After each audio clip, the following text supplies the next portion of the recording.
Hi යාළුවනේ කොහොමද? SL ෆුඩි හබ්බේ මං කල්සර අද රිවිව් කරන්න ගෙනාවේ ජූස් එකක් බැරිස්ට් එකෙන් ගහන මැංගෝ ඇන්ඩ් පැෂන්.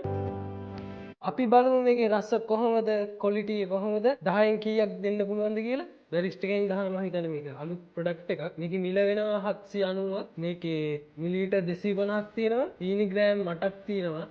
මේකේ බලමු මොනවද දාලා තියෙන ඉන්ග්‍රීඩියන්ට්. මැංගෝ පල්ප් එක 120ක් දාලා තියෙනවා. පැෂන් ෆෘට් පල්ප් එක 120යි. සුගර් තියෙනවා, සිට්‍රික් ඇසිඩ් තියෙනවා. මේකේ බලමු පැෂන් රස, අඹ රස තියෙනවද කියලා. 10න් කීයක් දෙන්න පුළුවන්ද කියලා අපි දීලම බලමු.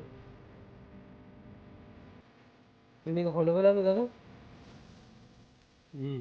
මේකේ වැඩියෙන්ම පැෂන් රහ තමයි එන්නේ. අඹ රහ ටිකක් විතර තියෙනවා. ගොඩක්ම අර පැෂන් වල අර ඇඹුල් ගතිය එක්ක අර අඹ ගතියක් තියෙනවා. එතකොට තික් එක නම් තියෙනවා. සීනි වැඩිත් නෑ අඩුත් නෑ. අඹ රහ ටිකක් කාවන හොඳයි කියලා හිතෙනවා. පැෂන් රහ වැඩි වගේ කියලා හිතෙනවා. නේ ඒක වෙනස් වෙන්න පුළුවන් සාමාන්‍යයෙන්. ඕගොල්ලන්ගේ ටේස්ට් එක අනුව. ඒ නිසා මේ මට නම් හිතෙනවා අඹ රහ තව පොඩ්ඩක් වැඩියෙන් ආවම හොඳයි කියලා. ඕගොල්ලොත් අරගෙන බීලා බලන්න. රහ කොහමද? මම කිව්ව විදිහටම මේක ඒ රහ වැඩිද අඩුද කියලා. මට නම් මේකට 10න් 8ක් දෙන්න පුළුවන්. මොකද පිටුව තරම් අර උඹ රහ ඇති කියච්චරම නෑ. අර පැෂන් රහ තියෙනවා. මට වැඩිපුරම ටේස්ට් එක ආවේ පැෂන් වල. ඔයගොල්ලෝ දීලා බලන්න. මේකේ තියෙනවා තව වුඩ් ඇපල් ඩ්‍රින්ක් එකකුත් තියෙනවා. තව මේකේ ඇලෝවේරා ඇන්ඩ් බටර්ෆ්ලයි ටී එකක් තියෙනවා. දීලා බලන්න. අපි ඉස්සරහට ඒ රිවිව් එකක් ගේන්න ඕන නම් කියන්න.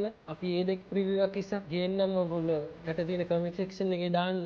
අපි හැමෝටත් ඉස්සරහට ඒ දෙකේ රිවිව් ගේන්න. එහෙනම් තව අලුත් වීඩියෝ එකකින් හම්බෙමු. මම SL ෆුඩියක් කල්සර.